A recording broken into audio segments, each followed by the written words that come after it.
Say hello to Nava. This is Nava.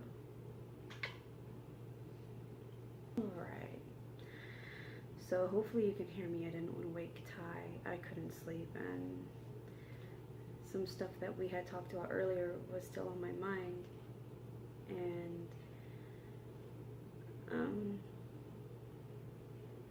I've never chosen to speak about it, at least in video. I used to write about it all the time. I've written about it on my blog, but even before the blog existed, this is literally what I lived and breathed, what I fought for back in university days.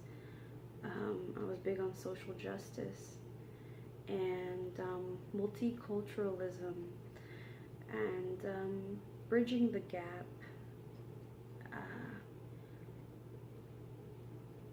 bringing forth, creating more awareness, a platform, a space for awareness, and a space where multiple perspectives could come together for the greater outcome to be, for there to be greater understanding and compassion, growth, expansion. And I don't know, tonight Ty and I were talking about DNA, and then I forgot what it was, but he mentioned white privilege, and he said that he had been reading something that someone wrote about how some people really are so in their own world or reality that they don't even believe that white privilege exists. My cat is just staring at me. From whatever it was that he read something that actually touched on the psychological aspect of how white privilege affects people. You know, someone who has white privilege, the way how their psyche is, their mentality, how white privilege affected them psychologically. And then he talked about how those who don't have the white privilege, how it affects them psychologically. You know, there's just different beliefs, basically, right? There's different beliefs that are created depending on the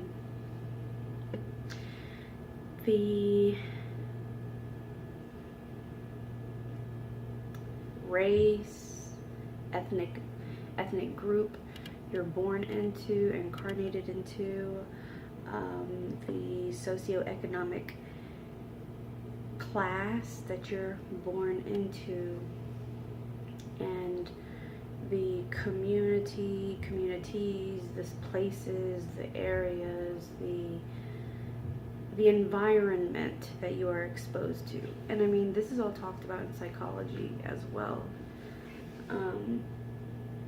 So we got to talking about white privilege, and I mean, I know we're in 2018, and it's like, you always think, oh my God, we're in 2018. Like,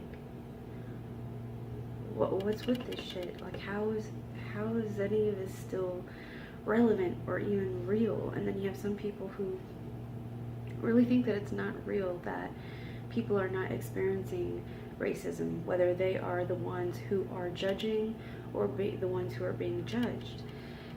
But I shared a story with Ty that I don't think I ever had shared with him before. I was like, it is so true, you know. They really, he was saying how they live in a delusion. You know, if you obviously are incarnated white, and then within a family that has money, there really is, especially this does not mean this is not like to say that all people who are born white, Caucasian, however you want to call it, experience having a wealthy background. But if you are born with white skin, it is completely different from you versus someone who is born brown, or even any shade of brown, just not white.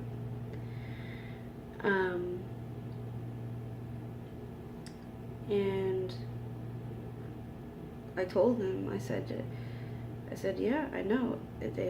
They are living in an illusion. They're living in their limited perspective, those who have the white privilege and don't really believe that there is racism, or those who did grow up in such a way with certain beliefs and in an environment, a community, a town, a city, whatever, where they did not get to experience other perspectives, other cultures. So they have a certain perspective, a limited perspective. They have never been exposed to or immersed into anything else, anything different. And I was telling Ty how traumatic it was for me when my family, we left military base. So my father was in the military. I was born and raised within the communities, the reality of living on base, which is completely different. If you're someone who grew up as a military brat, you know, if you come from a military family, you'll understand what I'm talking about. Even though there's many factors here, first of all. So, first of all, I'm Puerto Rican. That's a fact that just is. I'm incarnated into a family of Puerto Rican blood. It's not as if one parent is Caucasian or of African American descent or anything like that. Literally, both parents Puerto Rican, and with that, there comes a lot. There comes a lot of history, not just the history of Puerto Rico, Borican. It's not just the history of the Caribbean. With that comes my ancestors, and even how this group of people, I mean, it's like we're a whole new race, really. We're a hybrid of the caucus, the Caucasians. We are a hybrid of the people from Kemet, from Africa, and we are the hybrid of Asia, of the Far East. So you have these three distinct races themselves that have their history, and then eventually they come together to create, you know, another race. So I don't remember what I was talking to him about, but I just remember saying how crazy it was that I have DNA from all these groups, these races. So there's that, and then on top of that, you know, I'm raised within a multicultural setting, a multicultural community, and within this multicultural community there's already core values and a type of morale that is basically ingrained in pretty much every military community. So there's a certain mindset there which has very, very good, positive results from this, you know? And what do I mean by this?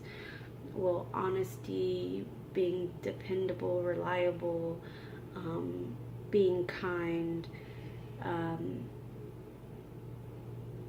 being the best that you can be. There's just certain beliefs that are instilled within the community and obviously with the people who choose to go into the military. Well, for me, my experience comes from being on Army bases, so I really don't know about the Marines or the Navy, Air Force, or anything like that. My experience is having grown up as an Army brat. My world, until I was about 12, was a multicultural setting where everyone is treated with kindness. Bullying wasn't a thing. And seeing people of all colors and accents and features, characteristics was normal to me. It was my norm.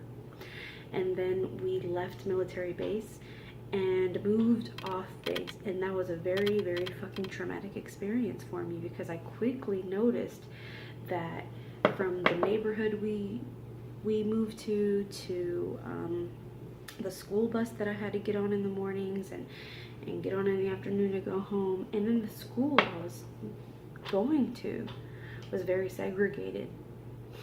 No kidding. I'm not kidding. And so you might ask, like, where the hell were you? Indiana. So, lived in a few places before we were stationed in Fort Knox, Kentucky, but then when he retired, we moved to Indiana. And so there, right at the border, southern border of Indiana, my school quickly showed me that this area, these people had never seen a brown person before. No joke. Barely have seen a brown person. I remember this one kid pointing at me in science class, I think it was, and he asked me, he said, "What are you?" And I said, what do you mean? He was like, "What are you?" I'm like, "I'm a girl." So then I felt really uncomfortable because I thought he couldn't tell if I was a boy or a girl. And he was like, "No, I mean, you know, your color." And he was pointing to my skin. And I was like, "Oh, I'm Puerto Rican." And he was like, "Oh, Puerto Rican." And he had never heard of it. My experience growing up in Indiana wasn't very pleasant. I wasn't included. It was very hard for me to figure out what to do, because I noticed that there were only whites and blacks, and they rarely mixed. When I went to the lunchroom, they were all sitting here and they were all sitting here, and maybe like a few were finding, you know, had a table, were sitting together. You know, it was so fucking odd. And, you know, being a new person in the area, you know, I didn't grow up there. We literally moved to this new area, don't know anybody, and I'm just looking around like, oh man, this is like, what do? You know what I mean? I didn't know what to do. And then in high school, it was basically the same thing. I noticed a lot of segregation. Of course, there were some people who kind of mixed up and, you know, were hanging out, but I could clearly see that there was segregation. And not even just with the color of the skin. I was noticing how everybody wanted to label themselves, and you know how it's called, like the cliques, the groups. So I was just in awe at how people were so quick to give themselves a label, put themselves in a category, as if they could be that simple, or believe they're that simple. I don't know. And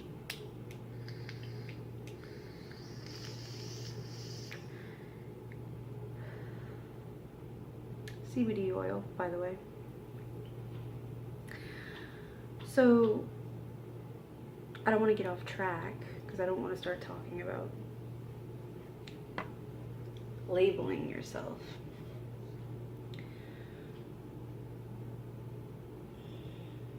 I actually wanted to just share an experience, at least just this one experience, because people really don't think it exists, and it does. And not just with brown people, and people who are brown know what I mean when I say brown people, brown pride.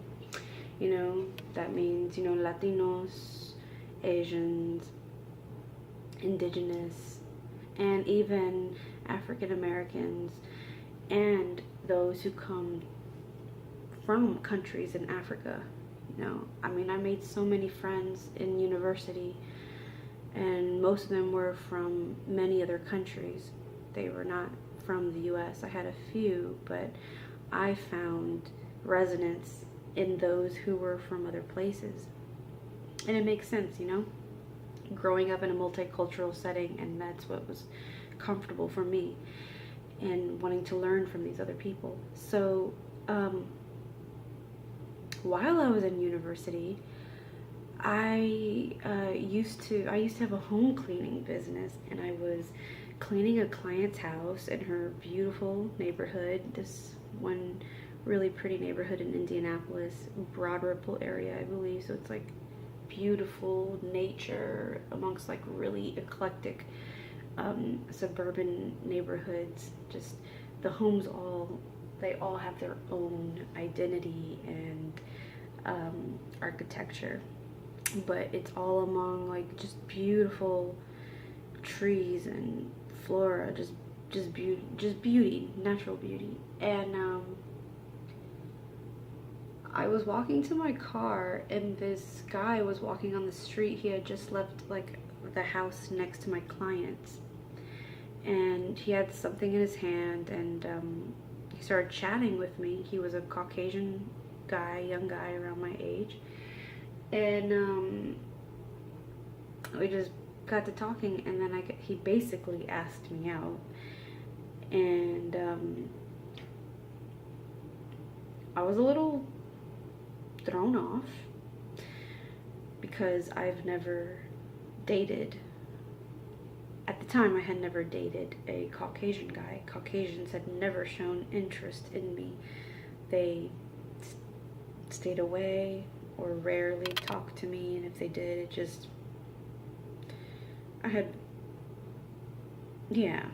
I mean, that's just how it is. That's the truth. That's, you know, in high school, I had like 2 or 3 Caucasian friends, and my best friend is from Mexico. So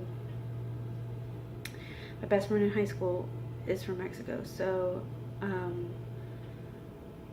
but you know, at this point, I was a very open-minded individual, and so of course I'm caught off that a Caucasian guy is wanting to get to know me. But I was like, okay. And he ends up picking me up because my car was having problems. So he picked me up, and he had like this thing planned out with like food and stuff at his apartment, and he had a roommate. Well, everything seemed to be going okay until his roommate came home, and he took one look at me, and then somehow conversation started where he began talking about Latinos, specifically Mexicans, because obviously he just automatically assumed I'm Mexican because that's what people do, or at least at the time. I don't know about now, but most people just automatically assume if you're Latino, you're Mexican. Latino, Latina, you're Mexican. So I was like, wow. First it started off really subtle, like he was just saying some stuff, but then he started to crack some jokes, and I got really derogatory and racist. He was saying things that are complete stereotypes. They are what those others conjure up when they're ignorant and have never spent time in, another culture, or even really know anyone from that ethnic group or culture. And he was just saying all kinds of stuff, derogatory stuff, and then started yelling and eventually throwing shit in the kitchen. And in the beginning, I was very calm, and just, my thing has always been to face ignorance with truth, to face ignorance with facts, and give forth knowledge, give forth something to help another learn. And so as he's just spitting out these stereotypes and things that he has learned because what his parents told him, which he literally admitted to it, that his parents told him Mexicans were like this, and that he went to an all-white school, and that's what they were told and what they believed and what everybody said, and his whole little town had never had anybody brown there, so this is what everybody said, and his mama and his daddy raised me to be this way, and they told me this and this, so of course, so I mean, immediately this person just believed what his parents told him about this other culture. And even down to the jokes. He was like, well, they just joke all the time, and they're just jokes. And I'm like, they're not jokes. I mean, they're jokes to you, but they're based on judgments. These are jokes that you guys find hilarious, but are not so hilarious to other people when you are mocking, downgrading, judging someone else, someone from a different ethnic group, and it's not even true. Nava, that hurts. With your damn claws. I don't want that.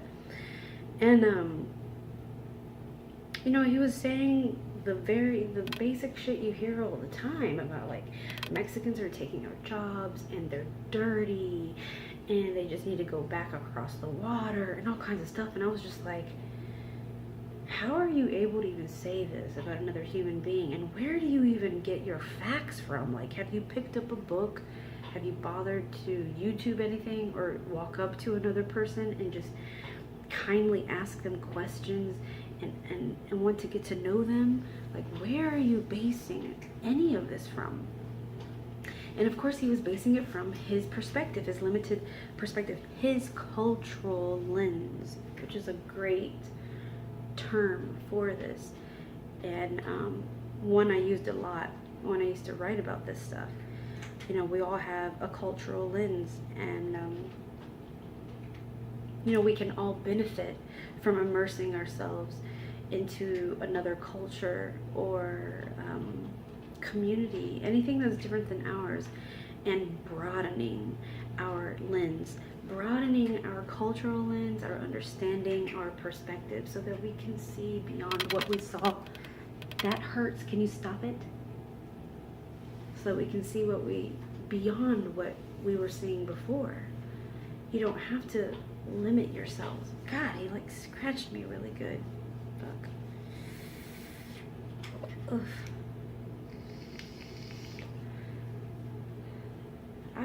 It's so late. I don't want to play right now. Okay, so anyways, and I'm just like sitting here telling Ty the story, and he's just kind of staring at me like, like, what the hell? So this boy, this guy, the roommate, not the guy who took me on the date, but his roommate, he's just sitting there like, now getting louder and louder and throwing things, and I started to feel fear because I had done a few things I had never done before. Gone on a date with a Caucasian boy. I entered the home of a Caucasian boy. I was alone with two Caucasian boys. And I had put myself in a situation where I really didn't have a way to get out unless I just walked out of the apartment and left. But the other crazy thing is that I literally was in a community that was not my own. Like, he lived about 30 minutes away from where I lived. I lived on the west side of the city, and he lived in the far south side of the city. And I found out later that that area is well known for people who are Caucasian and racist. I found out later from my friends at school. When I told them my story, they were like, Trina, oh my God, I wish we had known, we would have warned you. They were like, we found out quick, you never go past. And they said the street, like there was just a certain line in the city you just don't go past if you're brown. And that's what they told me. And now, I know why. And back when they told me, I was like, okay, now I know why. So, how many people can say that they've been in situations like that where they start to feel uncomfortable and unsafe, all because it has to do with their ethnicity, the color of their skin. And this is what Ty and I were talking about cultural privilege and stuff. Like, there's so many things that those who are born with brown skin that we experience that someone with white skin won't. And that's not saying that someone who's born white doesn't experience things that are uncomfortable or discrimination or anything. That happens. Excuse me. But that's just not what I'm talking about right now. I can't speak for someone who's Caucasian. I can't. That's what's so amazing, is that I'm with someone who incarnated as Caucasian, which is so funny. And when we met, I told him that. I was like, this is really fucking funny.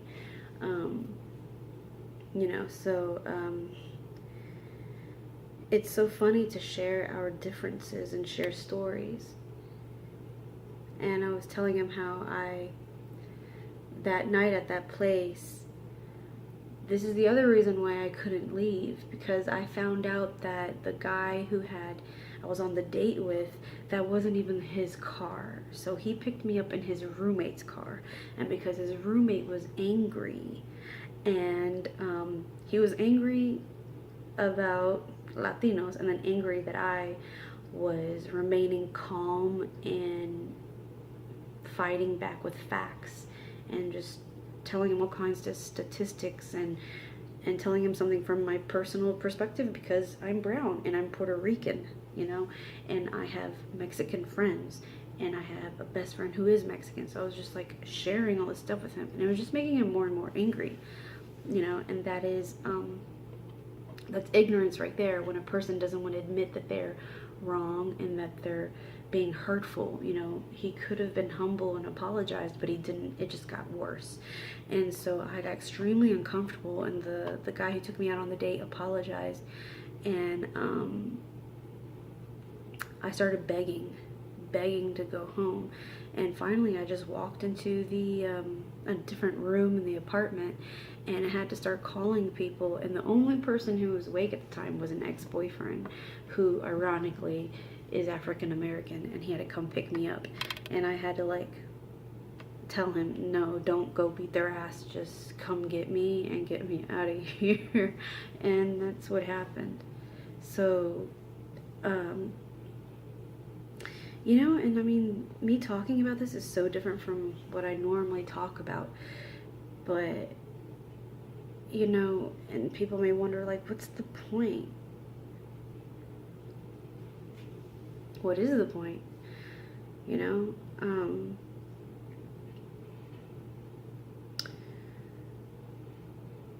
Every experience in our life, something can be learned, or you can always look at something, a situation, from many viewpoints, perspectives, and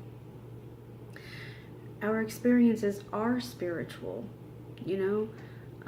What's taking place on the planet with all this still in the year 2018, discrimination, racism, it's still spiritual. This has to do with ignorance and awareness. This has to do with, forgiveness, bitterness. This has to do with history. This has to do with letting go of ego. Letting go of ego, letting go of boundaries, and coming here and using this in a righteous way, in a way that the heart and the mind work together. The divine mind, the divine heart, and having compassion, standing in compassion, standing in a space where we are not at war, where we are standing in peace, in a vibration of wanting to understand. Boy, what do you want? In a vibration of understanding, now he's nibbling on me. You do realize it's like 2-3 o'clock in the morning.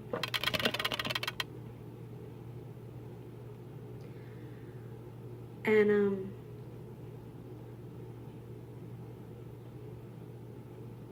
it's so amazing that this shit is still going on. It's crazy. So many civilizations have come and gone.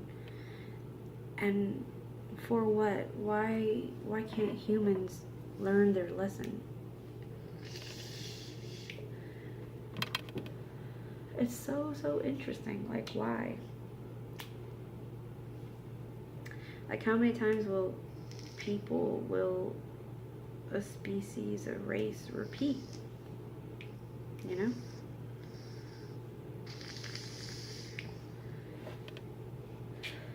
Anywho, and I love talking about DNA and all that. That'll be good to get into that sometime, you know what I mean? People should wonder, like, where we're headed. I mean, how much longer can people stay separated? And for what? Like, really, for what?